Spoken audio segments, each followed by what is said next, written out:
पितृपक्ष की अंतिम तिथि पर लोगों ने अपने पितरों की आत्मा की शांति की कामना के साथ काशी के गंगा घाटों व पिशाच मोचन कुंड पर श्राद्ध कर्म किया। पितृपक्ष की अंतिम तिथि पर मोक्ष नगरी काशी के गंगा घाटों से लेकर पिशाच मोचन कुंड पर श्राद्ध कर्म किया गया। दूर दराज से आए लोगों ने अपने पितरों की आत्मा की शांति हेतु उनका श्राद्ध कर नमन किया।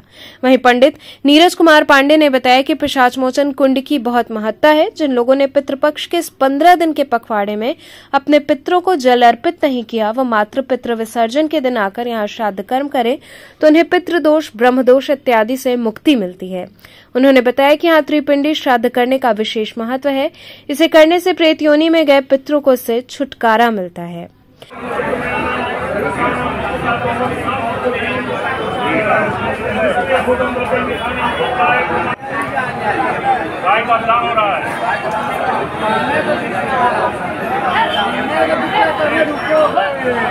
गुरु जी, किस तरह की परंपरा है और कब शुरू हुआ, क्या हो रहा है? आज ये 11 तारीख सितंबर से चालू है। आज इसका अमावस्या का तिथि है। लास्ट सितंबर में ये पूजा समापन से है। आज जिसके घर में 15 रोज जिन्होंने पानी नहीं दिया, तर्पण नहीं किया, आज अमावस्या के दिन पिशाच मोचन आकर त्रिपिंडी श्राद्ध और अपने पूर्वजों के लिए पिंडदान करके तर्पण करके जाते हैं। किस तरह के फल की प्राप्ति होती है? इस तरह के पूजन से पूजन से फल की प्राप्ति होती है। जो भी हमारे घर में पितृदोष हो, ब्रह्म दोष हो, गृह दोष हो, वो सब शांत हो, वंश की वृद्धि हो, धन लक्ष्मी की बढ़ंती हो। गुरु जी, ये पोखरा और जो है गंगा किनारे ही पूजन करते हैं क्या? ये जो त्रिपिंडी श्राद्ध है, अगर माना जाए तो पिशाच मोचन पे इसका अधिकतम उसका फल मिलता है।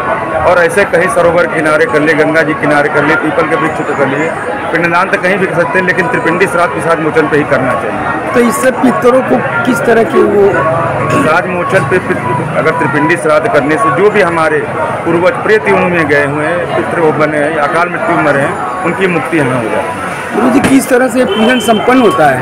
ये शुरू में विष्णु जी का पूजन होता है, ब्रह्मा जी का पूजन होता है, लास्ट में शंकर जी का पूजन के साथ ये समापन किया जाता है। इसी कड़ी में वाराणसी के शूलटंकेश्वर महादेव मंदिर में पितृपक्ष के आखिरी दिन श्राद्ध कर्म करने वालों का तांता लगा रहा। वाराणसी से 15 किलोमीटर दूर स्थित माधोपुर गांव में गंगा नदी के किनारे स्थित शूलटंकेश्वर महादेव मंदिर के बारे में वहीं के पंडित हनुमान प्रसाद पांडे ने बताया कि पहले शूलटंकेश्वर महादेव का नाम मध्वेश्वर महादेव रहा, जिसका उल्लेख शिव महापुराण में भी है। गंगा जी जब शिवजी की जटा से निकली तो बहुत ही उग्र रूप में थी। तब शिवजी ने उन्हें अपने त्रिशूल की मदद से यहीं पर रोका और मां गंगा से 2 वचन लिया, जिसमें एक, यहाँ कभी किसी जलीय जीव द्वारा किसी को हानि नहीं पहुंचाया जाएगा, और यही शूलटंकेश्वर से ही मां गंगा उत्तर वाहिनी होकर काशी को छूते हुए निकल जाती हैं। यहाँ की महत्ता को देखते हुए लोग यहाँ पर ही आकर पिंडदान कर अपने पितरों का श्राद्ध करते हैं। इनका महत्व जो है शिव महापुराण में वर्णित है। जो है इनका तो बहुत ही महत्व है। जो दशाश्वमेध यज्ञ, दशाश्वमेध पर नहाने से फल प्राप्त होता है, वह यहाँ पर स्नान करने से प्राप्त होता है। यहाँ पर कोई व्यक्ति 1 साल जो है नियम से स्नान कर ले और भगवान की पूजा कर ले तो जो अपना अभिष्ट चाहता हो वो उसको मिल सकता है, लेकिन 1 साल पूरा हो नहीं पाता उसका, किसी न किसी प्रकार से विघ्न होता है। अगर कर ले कोई व्यक्ति तो जो चाहे मन में, यहीं से महाराज बनारस को जो है पुत्र रत्न की प्राप्ति हुई। इनका बहुत ही महत्व है। यहाँ पर तो अब देखिए महालया के श्राद्ध पहले तो बहुत कम लोग थे, गांव के ही क्षेत्र के लोग आते थे, अब तो बनारस से भी लोग चले आते हैं यहाँ पर।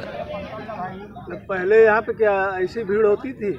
ऐसी भीड़ कहाँ पहले होती थी, बहुत कम होती थी भीड़ यहाँ पर। जो बस केवल क्षेत्रीय गाँव के कुछ ही माधोपुर, कोट, कुरहुआ का ज्यादा पहला पड़ाव, ये पंचकोश का पहला पड़ाव है। 84 कोष पंचकोश में प्रथम खंड है और प्रथम पड़ाव यही था।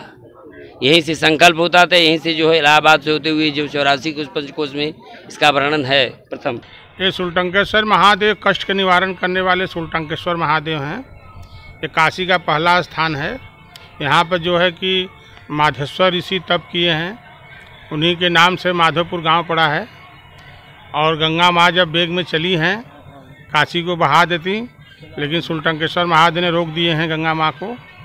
यहाँ पर रोक करके 3 वचन बनाए हैं कि आप काशी छू कर जाना है, काशी में किसी को घड़ियाल मंगर न पकड़े, और यहाँ से रुक करके काशी जाना है, यहाँ से घूम के जाना है।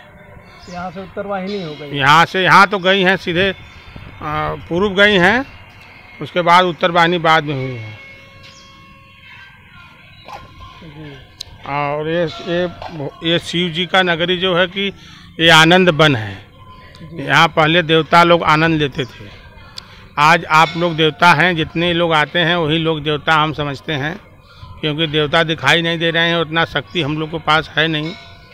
दिखाई अनुभव दिए थे लेकिन अब नहीं दिखाई दे रहे हैं। अब 22-23 साल से यहाँ सेवा दे रहे हैं। हाँ 23 साल। अब में क्या अंतर है? बहुत अंतर है। पहले कोई नहीं आता था, जो आता था पहली बार इक्का दुक्का आदमी, अब बहुत लोग आने लगे। अब जो बाबा का नाम चर्चित हुआ, ये यहाँ बहुत भक्तियाँ हैं। यहाँ पर एक बार हम लोग रुद्र महायज्ञ करा रहे थे 2001 में। 17 दिन लगे सांप दौड़ने, यहाँ पर 17 दिन लगे सांप दौड़ने। ज़मीन से बहुत आनंद, एकदम आनंद होगा जैसे हो गया। यहाँ पर बहुत शक्तियाँ हैं, जो भक्ति करेगा वो शक्ति का अनुभव पाएगा। अनुभव एक हमारे काशी में बेस्या की लड़का जो है कि राखी लेकर आ रहा था, इसी जगह राखी गायब हो गया। फिर तो आकाशवाणी हुई कि तप करो, तो तप किया, तो उसके बाद उसका राखी वापस आया, तब ले काशी में गया। अब तो जहाज से ले आकर राखी गिरा देंगे। ये पितृपक्ष का नुकसान है। ये आज आखिरी है क्या? आज आखिरी है। कौन सा घाट है? ये सुल्तानकेश्वर। जो आप अनुष्ठान कर रहे हैं, इसमें क्या क्या किया जाता है? ये सब